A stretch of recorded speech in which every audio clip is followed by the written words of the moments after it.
Hi, Angela. Thanks so much for joining us today. We are joined by Angela Faughtenberry of 413 Farm in Mays County, Oklahoma, and we're really excited to learn from her and hear about her today. She is also going to be a speaker at Regenerate 2023, which is our conference that we hold on a yearly basis with HMI and Quivira. If anybody would like tickets, please go to regenerateconference.com. There you can get tickets to learn more about Angela, and hopefully gain some insights into how you can use some of her tips in your own operations. So again, that's regenerateconference.com, and we will hope to see you there. So Angela, if you want to start off by just giving me a brief introduction of yourself so people know, who they're hearing from today. Yeah, you bet. I am out here in Oklahoma and I bought our farm in 2016. So I haven't been farming too long, but long enough to learn some lessons along the way. I grew up on family land back in Texas and started with laying hens when I was 10, and the farm life has just kind of stuck with me all these years. So here I am out here trying to find my way forward with my own enterprise out here in Oklahoma. So, your journey began farming at a young age. You run a successful farm called 413 Farm. Can you share with our audience how your early experiences on your uncle's farm influenced your passion for agriculture and led you to establish your own farm? Yeah, my uncle, it's shocking when I bought my own farm in 2016. Um, my uncle, when I was a kid, when I was 10, he built me a mobile range coop, and it was tiny. It was just enough to fit in our backyard in the city, and that's where I would raise hens as a little kid. So when I bought my own land and saw this trend of mobile range coops take off, and the Salatin shelters and the Siskovich shelters taking off, I just was thankful to have had that early experience with pastured poultry and rotating through the pastures. Um, so it's just been kind of ironic to see that so trendy nowadays, having that been my roots way back 30 years ago. So your farm's known for its focus on regenerative agriculture, and you follow Joel Salatin's intensive rotationally grazed pasture management style. Can you tell us more about the principles of regenerative ag that you implement on your farm and how they contribute to the overall health and sustainability of your operation? Yes, when I was looking to turn our farm into a profitable enterprise, I studied Joel Salatin's books. I also went to his schools and studied all the YouTube videos that are out there, and just really wanted to dial in what those practices looked like. And so here we we we graze the chickens, and then the cows come behind, and then we hay those same fields. We run the pigs through the forest, and we've just really duplicated what Salatin has taught us all these years, just on a smaller scale. I've got 40 acres here, I leased another 80 to run the poultry on. But we have seen, when you add the poultry, we've got grass much longer through the season than we would without. So we've seen that added hay production and extended seasons once you layer the chickens before the cows. So you guys have pastured chicken, pork, beef, goat, and lamb, and that's a huge amount of diversity for the amount of acreage that you're running. Yeah. So, what challenges and rewards come with that approach, and how did you get the understanding that you would be able to raise all of these different species on that small 40-acre farm? And obviously you have some leased land now as well, but kind of walk me through that. And I know you said the leased land is mainly for the poultry, it sounds like. So Yeah. so you're doing most of the other animals mentioned just on 40 acres. Yes, we do have a smaller scale with we run turkey seasonally. But the when we first bought our land here. OSU had a hand in us getting started in with sheep. They saw we had a lot of kids and felt that was probably the better way to go than with cattle, so the kids could be involved. And that's just kind of stuck. So my daughter is 17, she's in ag at school with FFA. So sheep and goats are her thing. Not only does she raise them here for meat, but she also shows them through the FFA program at school. Um, so that's kind of her enterprise. She keeps those profits to expand her flocks. She's also asked to take over the turkey flock. So with her being 17 and her passion and drive, I've really let her just take that and run with it to see how she does, and kind of fuel that passion she has within her to make these enterprises work. And it's been interesting to sit back and watch her take those losses in the brooder and learn how delicate turkey is, and um battling predators in the brooder is half the battle. It backs up to some forested areas, and those black snakes just, man, they give you a run for your money. So um it's been interesting just kind of supporting her as she takes on those enterprises. But as far as for my farm, for my portion of revenue, I'm heavily in pastured pork now.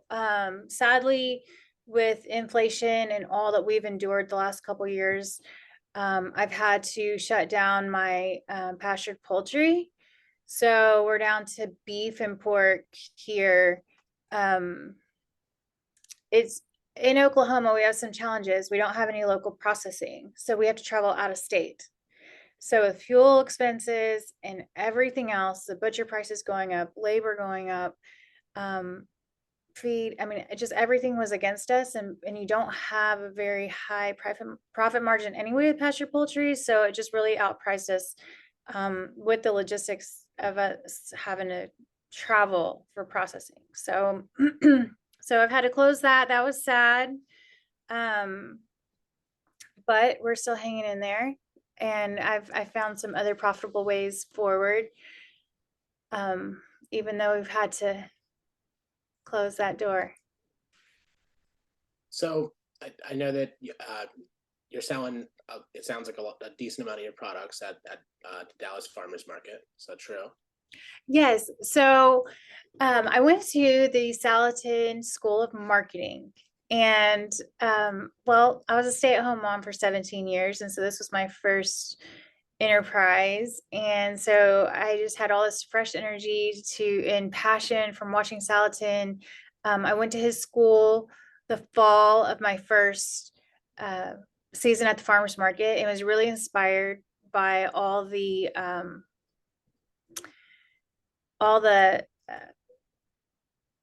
not the tips, but just all the experience they were able to share with us. So that fall, I went and knocked on doors throughout Tulsa to see if they would be interested in pastured poultry. So I went from my first year at the farmers market to serving 26 chefs and restaurants pastured poultry. And as I walked through these 5-star establishments, I was struggling at the same time because the restaurant market is tough. It's year round, seasonally. It's not seasonally.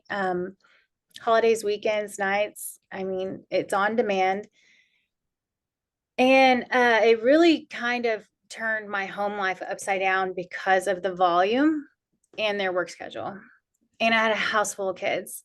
So I would walk through those restaurants and I was just trying to figure out why I was struggling financially to make it all work, because you're selling at a wholesale price. But what I'm growing, they're turning into plates that are funding the lease payments on these beautiful establishments, that are funding the salaries of chefs who are vacationing in Hawaii and Colorado. And, they're living a great life, and I'm trying to make it all work. And so, I just knew I wanted to try my hand at being in their position. What can I do with my own product, cook and serve it, and be on their side of the table? I want to go on vacation. I want to take my kids places. Um, I certainly deserve it. Salatin has always told us we deserve that life, that white collar life. So my chefs were incredibly supportive and showed me the way. Here in Oklahoma, we have very, very difficult and stringent health department rules that require pressurized water and hot water, which basically makes you a food truck. So Dallas is home for me. That's where this all started. So I looked at the Dallas Farmers Market rules, and all they required to serve hot food was bleach. So I made the trek out there. I've got family there.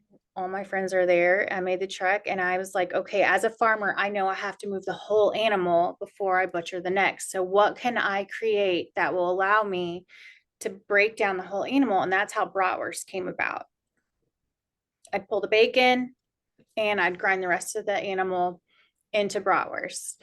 And I went out there and basically opened a hot dog stand. And it's everything Salatin teaches us. You know, the customers at the farmers market have their coffee in one hand, the stroller, they're walking the dog, um, you know, and they're not shopping, especially where we are. We're very tourist destination. They're not grocery shopping, but they're wanting to be out on a Saturday afternoon. So here I am serving them lunch. It's grab and go. It's cheap. They can walk and talk with it, and it just took off. It's such an all-American food. Um, that it changed everything. I was just shocked at how um how profitable it became. I was making $300 to $500 per pig to sell it to a five-star establishment, where I turned around, broke down that same pig, and was making $8,000 on one pig. Like it's eye-opening. It's eye-opening. I just, for whatever reason, $10 came to mind. And I was like, I'm gonna sell these $10 per hot dog with grilled onions and a bottle of ice water to make it the consumer seem like it's a meal deal. Well, the ice bottle water is really like 8 cents if you get a case at Sam's Club. But the consumer, they get their water, they get their bratwurst, and they're happy, and they paid the $10. So then I kind of got bored with that after a couple of years. Like, I'm ready to expand my menu. So then I went into cattle. I'm like, okay, well, I know, again, as a farmer, I got to move the whole cow. So I would pull the prime steaks for the house. I've got a house full of boys. So I pull the prime steaks for the kids and grind the rest of the cow into hamburger patties. So they're pre-made from the butcher, 3 to a package. It's 1 pound. And I was out there, fired up my grill, and now we do hamburgers. So you yield back, I mean, you can easily yield back on a cow $15,000, depending on how big your cow is, whether you're, how dialed in your production is. So it's incredible the way forward with hot food. Now, having said that, I don't have a retail restaurant. I don't have that overhead. I don't have a leased spot. I have that farmer's market fee, which is super reasonable, where we have a dedicated farmer's market pavilion. We're not a pop-up, place. So the city has a dedicated farmer's market, and we have electricity, and I've expanded my menu past that. I was like, okay, what else can I do? Grab and go. Well, there's a local farmer that does corn. So I started making a elote. I was like, all right, let's do street corn. So I'd boil the corn and have all the seasonings, and people walk around. I mean, fair season, they're ready for some hot corn. And then we had watermelon festival. So I broke down watermelon into watermelon cups and made I think it was $500 off of 4 watermelons and 4 cantaloupes. So the value added side of breaking down what we're already growing, whether you're a vegetable grower or a rancher, you have to try it. Like, I try and beg the farmers at our market to heat up the grill and come alongside me. I'm the only farmer doing it, but no one, there's a mental block. No one will do it. Um, I wish they would try it. I really, really wish they would because the numbers there are just impressive. And you'll find yourself on the beach soon enough.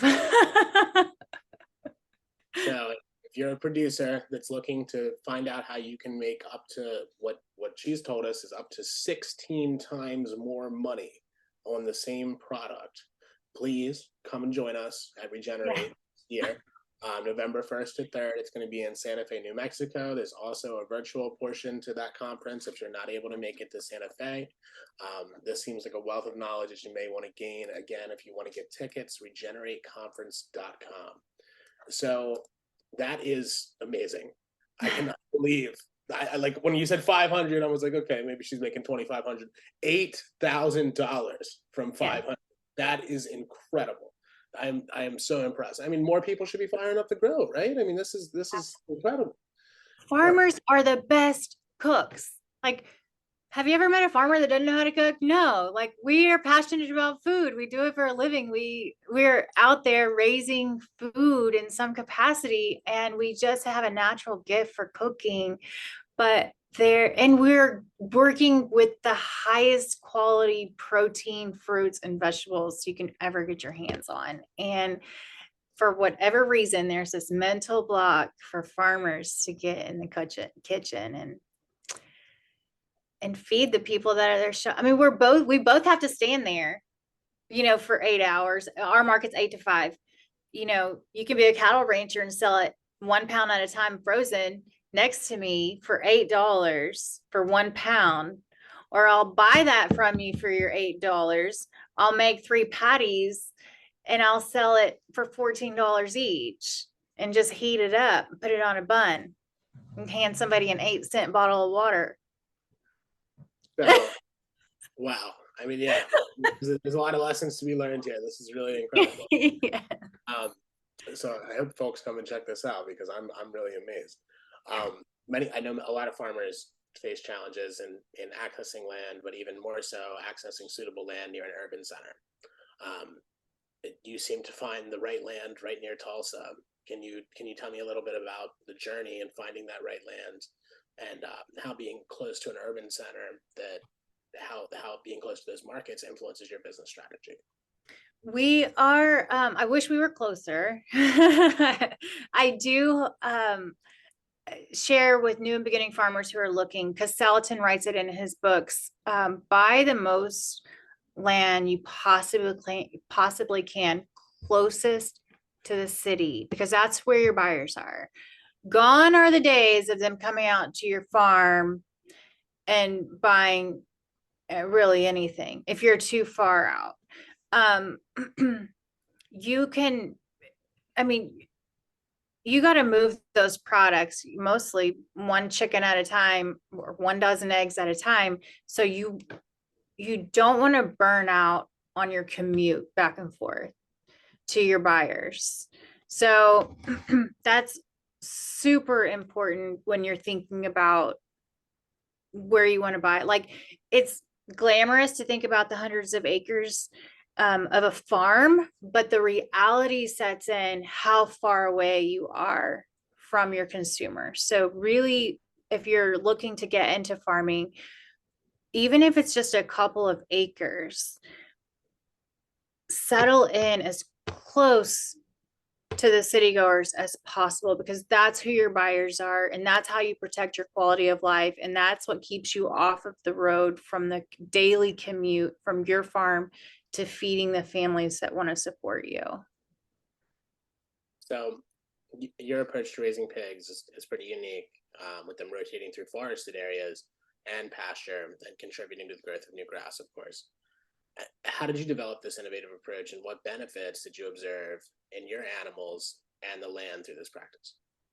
I learned it. I really didn't know anything about pigs. That was a new enterprise for me. So I went to Salatin School of Pasture Pork, and he taught us how to graze them through the forest.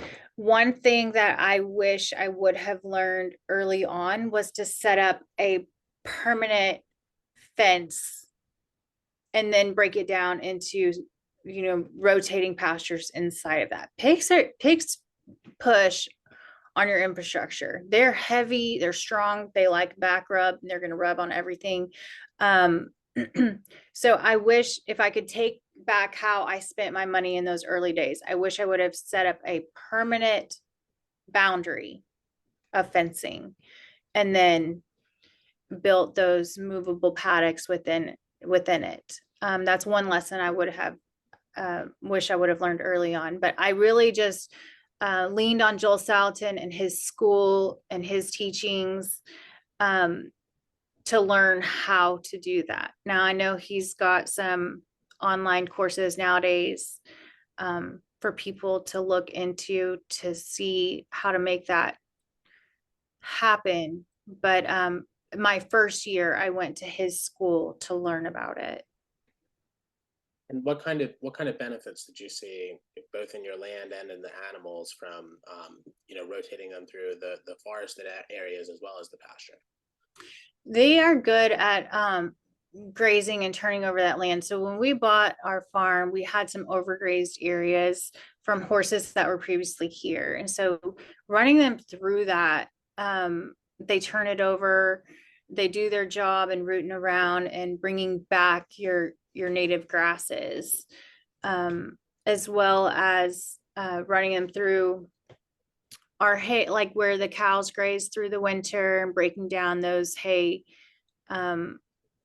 paddocks, just like Salatin does. So, you can't leave them too long in one place. They'll moonscape that area pretty quickly.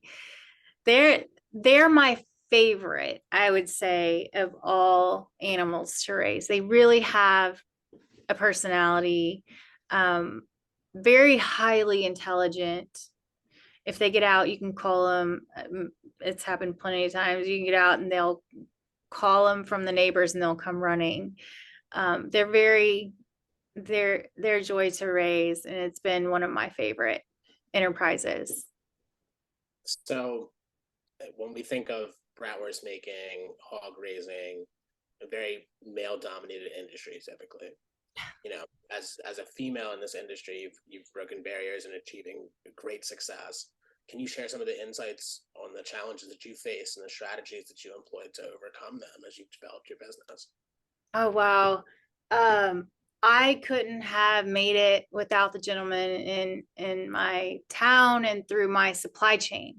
Um, it is a male dominated industry, but I've always been highly respected by the gentlemen in my community and around me. They've been incredibly supportive. I work with multi-generational families that have taken me under their wing and have shown me the way and have given me incredible advice. When there's things that are beyond my strength and ability, they're a phone call away. They've stopped everything to help me pull calves and wrangle the pigs when they went on the other side of the freeway. I really could not have done it without these gentlemen within my circle of influence. They've gotten me to where I am today, and I'm incredibly thankful for them. They know that. I express that often. We're all really great friends. They want to see me succeed more than anyone, to find my way. We're all trying to find our way through farming in 2023, and we all have our shortcomings and we all support each other, but they have been a wealth of knowledge, having come from multi generations of farming. And man, they've really made this journey fun. We're all big family. So Awesome. Yeah. Now, as you've grown your business, my understanding is not only buying other small pieces of land, but it sounds like also leasing them that are nearby you. Is that true? yes, I do lease some farmland here in town. I am trying to look at maybe even leasing some tiny homes that might be on deck for next year to start maybe a little agrihood here. I keep reading about. I know that the tiny home community is trendy right now, but I've got some space available that I'm looking at maybe leasing and creating a farm centered community out here to see who else might be able to come alongside me and use this land in ways that I'm not maybe particularly gifted in. So I'm excited for what next year holds to see, you know, where this farm will go from here. So can you talk to me about, how did you approach locating other land nearby you? What were you looking for in that? Um, and how has being able to get those small pieces of land around you contributed to the growth and success of your farm? Because I know most people, when they're thinking about getting into farming, you need this massive amount of land. But to your Yes, so I came along with Pasture Bird, who is also Primal Pastures out of California. And what we all kind of started around the same time. And what I found unique about them was they never bought land. They leased everything. And and so that really resonated with me. By the time we met them, I already had bought my farm. But having seen them structure their enterprises through leasing, um, I just networked with people in my town, and my feed guy had land available and knew what I was doing because he was producing my feed. And so just through that networking, I ended up using 80 acres of his land that he grazes cows on. And so I just knew, there's a way through watching Primal Pastures expand in the way that they did, and to do it through lease land and not purchasing really kind of binds you up financially. The land's not cheap. And if you could do it all over again and lease that land and free up, your capital, that's the way to go. And there's farmers out there who will partner with you to have the benefits of layering those enterprises. Everybody wins. And it's just networking with the people around you. And in my case, my feed supplier had the land available and we all benefited from it. Right, good neighbors helping neighbors, right? Yes. Yeah. So you have a background in culinary school, and obviously you seem to be using that very well in value added products, right? Yes. Um, so how has that kind of influenced your practices and the products you offer? Anything that you learned in your years in culinary school? Is there any unique culinary insights that you apply to your farm to table approach? No, I just really have this heart for both, for food service and just leaning back on what those principles were to run a safe and clean, um, food space there at the farmers market. And I've hired employees, and not all of that comes natural. I've noticed not all of that comes naturally. So you've got to remind people and teach them, the basics. But I found strength in hiring people because they do bring, um, other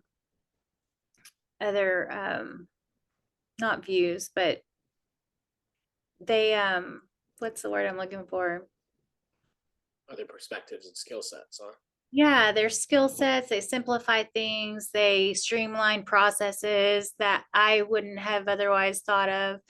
And and they help make it more smoothly. But as far as the food side, um, not all of that comes natural to some people, I've learned. But I view food so differently. I look at it in its original state, in its raw state, and I'm like, how do I break that down and value add it and multiply it?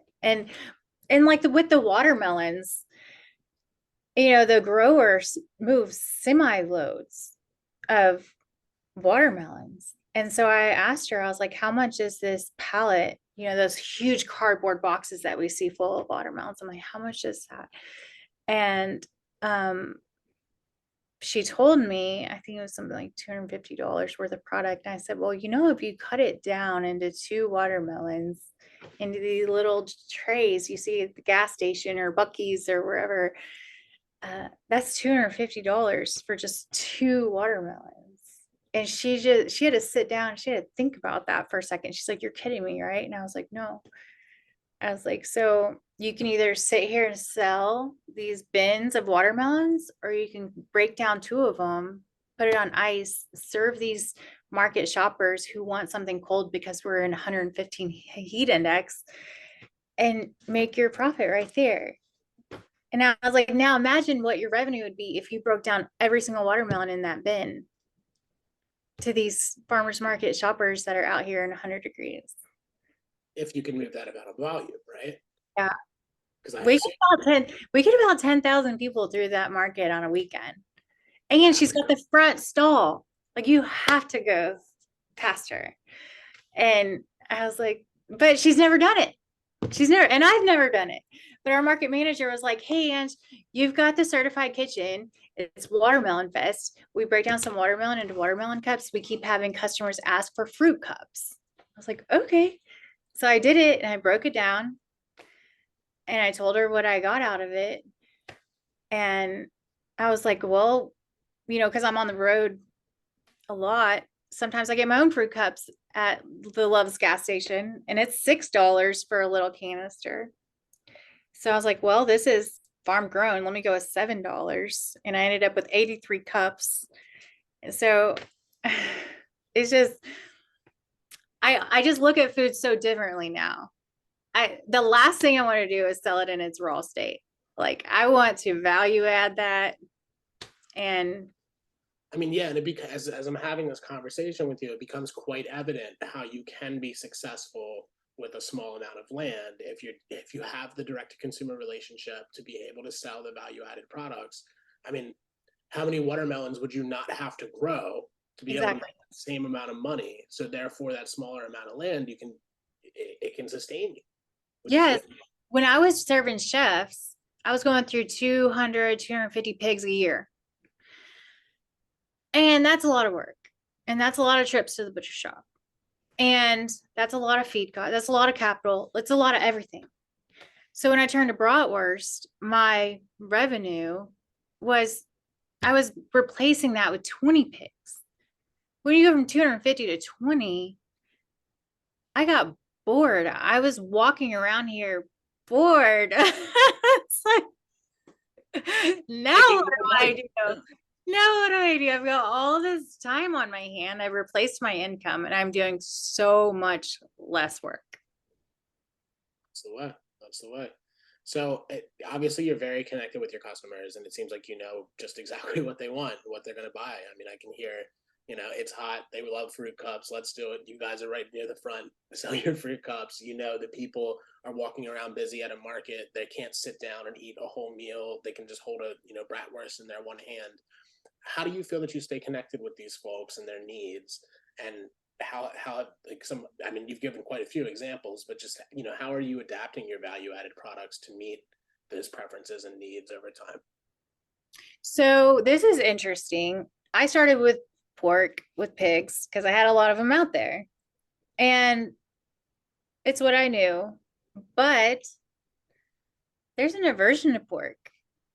You get pushback on pork.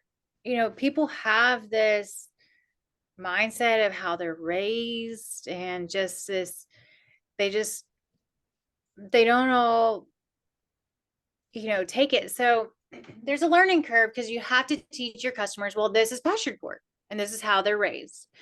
But aside from that, I was like, all right, I'm tired of battling this. So let me try beef. So I ran some beef bratwurst.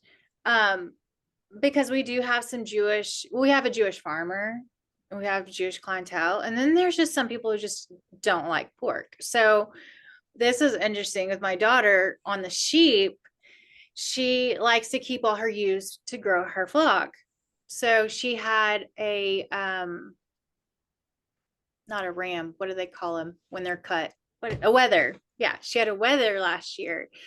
And she was like, well, now the show season's over, what do I do? And I was like, girl, all I run is bratwurst.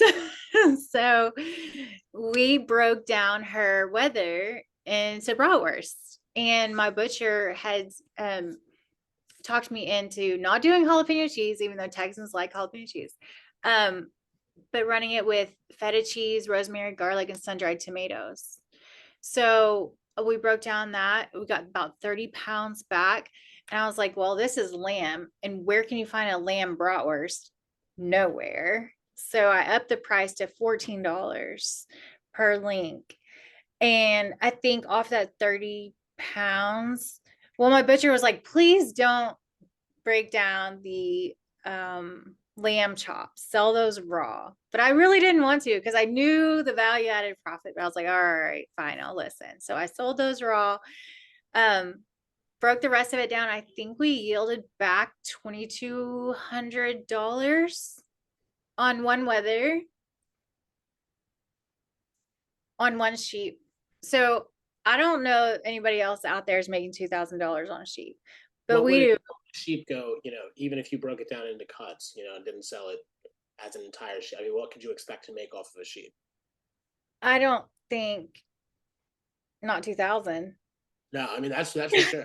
That's for sure. Not 2,000. I haven't sold sheep raw in so long. Prices may Know change. exactly what those numbers would be. I just knew the only way forward. So I just got my goat. So my daughter raises the goats. So we just got that back from the butcher. So we're going to run goat bratwurst here in 2 weeks at the farmer's market. And at $14 a link, she was out there counting how many links she got back. She wanted to know exactly what she's going to make off that. And she's telling all her FFA friends, she's like, whatever y'all don't want, you don't have to haul it to the sale barn. I'll buy all your sheep, all your goats. You just let me know. She's out there willing to deal with her friends to Oh, bring on more. My milkman started raising sheep, and he was like, girl, I'm feeding some out. I've got some that he's selling some out to he's got 100 or so that he's selling out to the sale barn, but he's wanting me to sell some through bratwurst at the market. So that captivates your non-pork eating customer base. So you really just got to listen to them. They'll tell you. But when you bring on something unique like pork or goat, they're all in. It's something they can't find anywhere else. And they want it. They want to try it. They're at the farmer's market. They're there to see things they wouldn't find, at the Kroger shopping aisle. So serve it to them. Angela, this has been very, very interesting. And I'm so glad that I got to speak with you today and learn all about this. If you haven't heard it before, Angela is going to be at our Regenerate conference, Regenerate 2023. If you want tickets, go to regenerateconference.com. It's going to be November 1st to 3rd in Santa Fe, New Mexico. We really hope to see you there. Angela, as an upcoming speaker, what message do you hope to convey to the attendees about what you're doing, about the importance of regenerative ag, and about the impact it can have on our communities and environment? Yes, come on out and join us. I've got some slideshows that'll break down the cost for what I'm doing at the farmers market. I'll give you all the different examples that I've tried and what those numbers look like. I'll be there to answer health department questions to help guide you through that. And if you have a difficult health department, I can give you our health department information that you can look over and see if they can embrace that. But I'm excited to share our journey and the numbers and walk alongside you as you roll up your sleeves and put on your apron, start cooking what you're growing out there.